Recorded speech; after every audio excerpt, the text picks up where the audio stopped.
Take a diarrhea dump in his ear. He'd rather eat the rotten asshole of a roadkill skunk and down it with beer. He's the angriest gamer you've ever heard.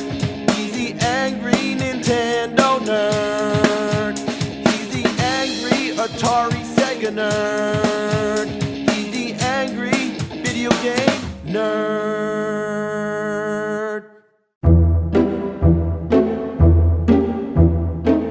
It's winter, it's fucking cold, we're playing some winter games. Oh boy.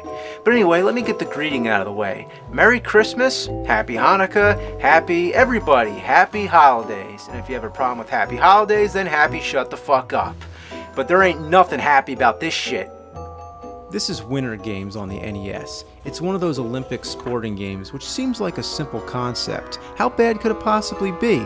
But this is just one piece of the turd shat out by Epix. They made Summer Games, California Games, World Games, and of course Winter Games, which found its way on every home console known to mankind. The Commodore, Amiga, Apple computers, and the Atari 2600, just to name a few. And to be fair, most of them weren't that bad for the time. They're simple sporting games that anyone could pick up and play. But then comes the NES version. You'd expect this one to be a huge improvement, but let's see. Alright, the game boots up and a runner comes to light an Olympic torch. Yeah, cool. Can I skip it? What's the point? I don't want to watch this. I want to play the game. I guess the programmers were really impressed with their work here. It looks okay, but it's not worth staring at every time you start the fucking game. Even more senseless, they actually give you an option of replaying the intro. I obviously saw it once. Why the fuck would I want to see it again? The name entry screen is a disaster. You can't move the cursor up or down. It only goes left and right. Isn't that fun? Not to mention, they only let you spell 4-letter words, which I can think of plenty, but how many names would have less than 4 letters? If you try to add a 5th letter, it goes back and replaces the first letter. Then you gotta figure out how to start over. When it reaches the last letter, why couldn't it just stop? The simplest thing to do is to type in all A's, then go left once to get to the enter button. Because why put in a name anyway? It's not like the game's gonna save it, but if it did, I guarantee most of the high scores would belong to The point is, how hard is it to program something as simple as a name entry screen? If they can't even get that right, then whoa, wait till you see the game. In the Atari 2600 version, you compete in different events like bobsledding and skiing. It was simple, but it worked.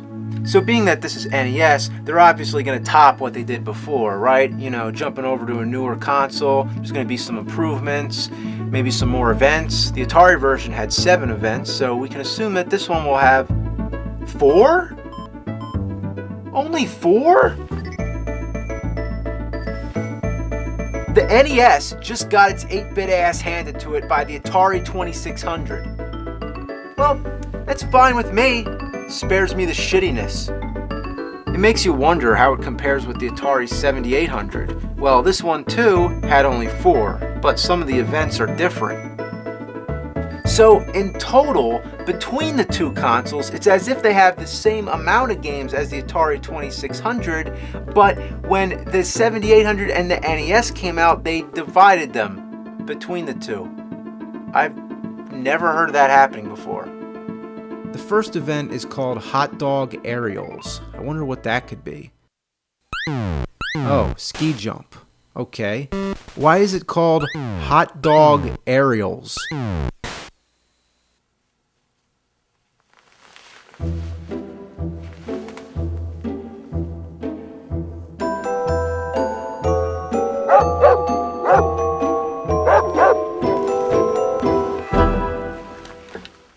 Well, all that happens here, you jump, you crash, you jump, you crash, you jump, and you crash. Very rarely I've gotten the fucker to land, by some sort of luck. All you can do is jerk the D-pad around and hope for the best. Fuck! What people could be sadistic enough to design a game with such a dysfunctional control scheme? The only people in the world who would call the ski jump hot dog aerials. Next is speed skating. I'm surprised it's not called cat tit bingo.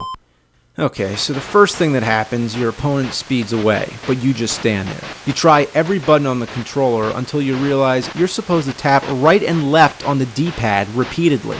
It's hell on your fingers, and it ranks right up there with Ghostbusters when you have to go up the stairs by tapping A and B. Is this supposed to be fun? Is it supposed to be challenging? Rocking the D-pad left and right? Was this game designed for monkeys? They don't even have the courtesy to explain it. You need the manual. There is a practice mode, but it's the same exact thing as the regular game. There's no on-screen instructions whatsoever. How do you like that music? Listen. Exquisite. Isn't that the most beautiful, radiant sound that has ever been blessed upon your soul? Its exuberant tonality harmoniously blends the dying squeals of electronic goats with the melodic rapture of diarrhea bubbling from a coyote's crap hole. Next, let's try the bobsled. Okay, I don't get this at all. What's all this shit on the screen? Am I supposed to be looking here or here? I guess that's the bobsled. Is that the slope? The shading looks like crap. Literally, it's like they poured diarrhea into an ice maker. And what's that jumbled white shit? Is it scrambled Japanese text that's glitching up? Do I need to take the cartridge out and blow on it? Or is it supposed to be clouds? All you do is steer the bobsled using left or right. So once again, the only control that you use is the D-pad. It's funny how the NES controller has two big bright red buttons that never seem to come in handy. In fact, I believe the B button is never even used once in the entire game.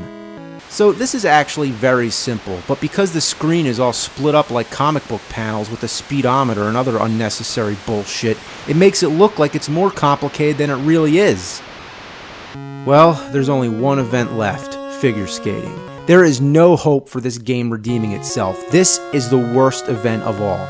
I don't know how the point system is judged, but the idea is to simply make this girl do all kinds of ice skating tricks. You mash the D-pad all around and try tapping the buttons, and all that happens, she falls flat on her face. Very rarely I was able to get her to spin, but the final score always results in a 0.0. That's pretty harsh. You don't even get a decibel point for spinning around. This is painful. The timer seems to last an eternity, and the Nutcracker music is torture to your ears. And I know this is ice, but staring at a screen that's 90% white makes me feel like I'm going blind. I'm not even kidding, but if I were to give out an award, a big shit-dripping trophy for the worst controls ever in a video game, I think it would go to this. I mean, look at it.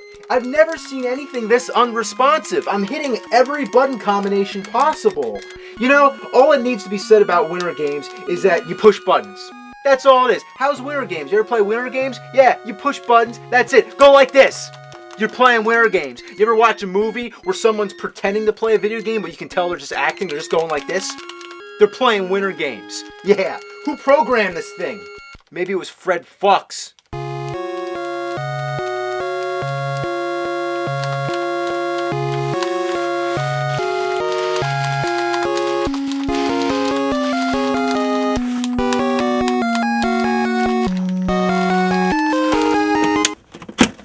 This is a blizzard of balls! I can't believe humanity was capable of degrading itself so low as to produce such an insulting catastrophe of ass!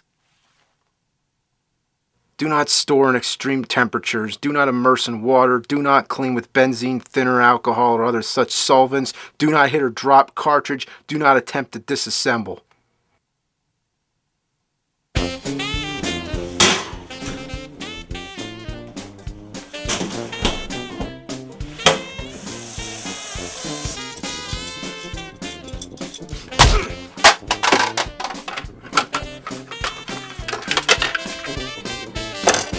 Like that.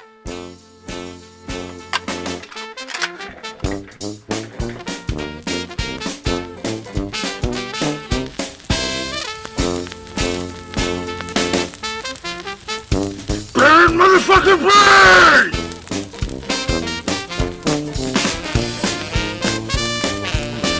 Yeah!